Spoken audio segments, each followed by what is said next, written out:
into one of the world's truly great stories, the Ramayana. I mean, this is an ancient Sanskrit epic that has influenced countless people for thousands of years. So today, we're going to walk through the whole incredible journey, from beginning to end. Let's get started. So here's what's just mind-blowing about the Ramayana right from the start. It didn't begin like a normal story. Nope, it started with a vision. A sage named Valmiki was basically given this divine download. He saw the entire saga play out in his mind's eye. Every hero, every villain, every single triumph and tragedy, all before he ever put pen to paper. How incredible is that? Okay, so here's our roadmap for this epic tale. We'll start with that sacred vision, then meet our hero, the perfect prince. From there, we'll see his kingdom betrayed, the abduction of Sita, a wild alliance across the sea, and finally, the king's return and reign. So, let's kick things off with Section 1, A Sage's Sacred Vision. This is all about how this epic was born from that holy vision we just mentioned. You know, after seeing all that, Valmiki just had to write it down. He started composing the story of Rama, and he knew he wasn't just telling the story of some prince, he was writing about a man who was the living embodiment of Dharma. Think of Dharma as, well, the right way to live, cosmic justice, your duty, all rolled into one. Rama was that guy, a person the world would eventually see as a god. All right, which brings us to Section 2, the Prince's Perfect Path. It's time to meet the ideal hero himself. So who is Rama? Well, he's basically the perfect hero.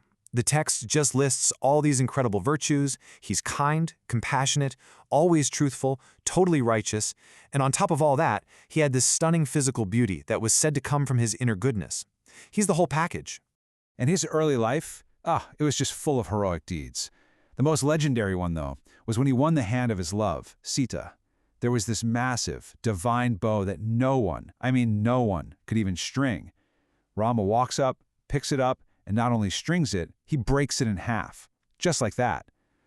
After that, you'd think their life was set for a happily ever after, a perfect rule. But, of course, this is an epic story, so just when everything looks perfect, everything is about to fall apart. Welcome to Section 3, A Kingdom Betrayed. This is where we get that sudden, tragic turn of events. And look how fast this happens. The coronation is planned, everyone's celebrating. Then, literally the night before, his stepmother Kaikeyi cashes in on an old promise the king made her. Her demand?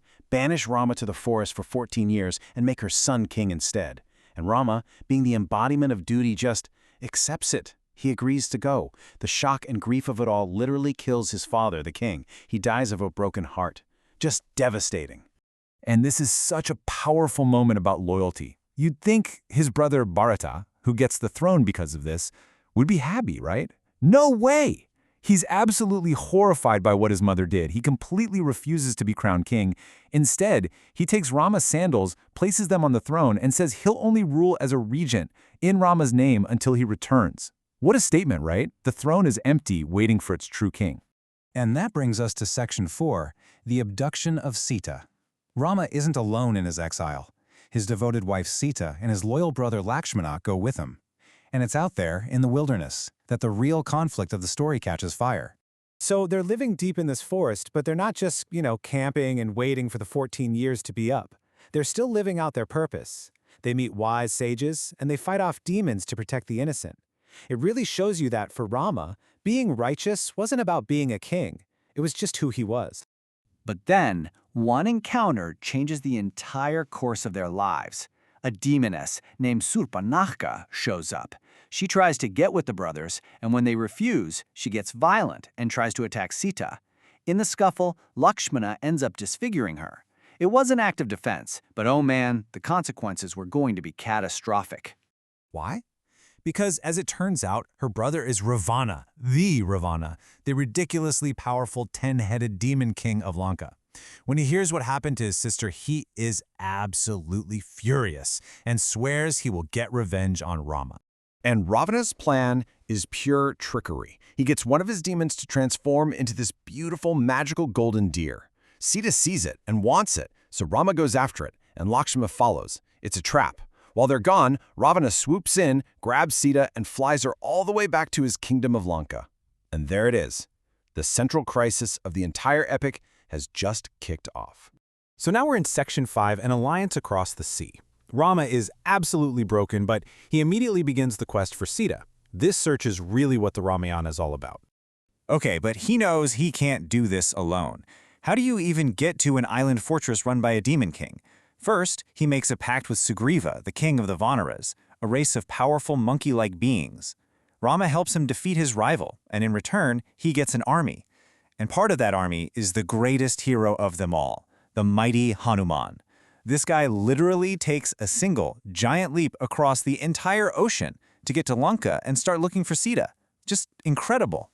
And he finds her. But how can he prove it to Rama? Sita gives him her chudamani, this beautiful, precious hair ornament. This is so much more than a piece of jewelry. It's the proof. It's the signal to Rama, I am alive, I am here, don't give up.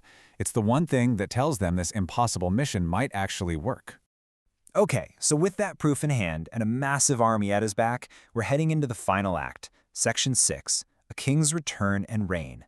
This is it, the final battle and the end of Rama's long journey. So the army gets another key ally, Ravana's own brother, Vibhishana. He knows his brother is wrong, so he defects and joins Rama, giving them crucial insider info. Together, they build this incredible floating bridge of stones all the way to Lanka. The battle that follows is just legendary. And in the final showdown, Rama defeats Ravana, frees Sita, and puts an end to his reign of terror. The 14 long years are finally over. Rama, Sita, and Lakshmana fly back to Ayodhya in this magical flying chariot, and the whole city just explodes with joy. It's the ultimate homecoming.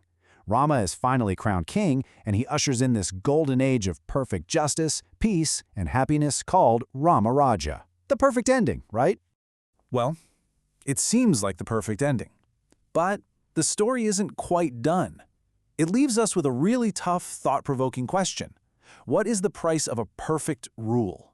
What does it actually cost to be the living embodiment of duty? Because in the final book of the epic, the Uttarakhanda, something heartbreaking happens. To put a stop to rumors and gossip spreading among his people about Sita's time in Lanka, to uphold the image of a perfect, unquestionable king, Rama makes a devastating choice. He sends his beloved, faithful, and pregnant wife Sita into exile in the forest, alone. It's a gut-wrenching, complicated ending that forces you to think about duty, justice, and personal love. And it's why, thousands of years later, people are still debating the meaning of this incredible story.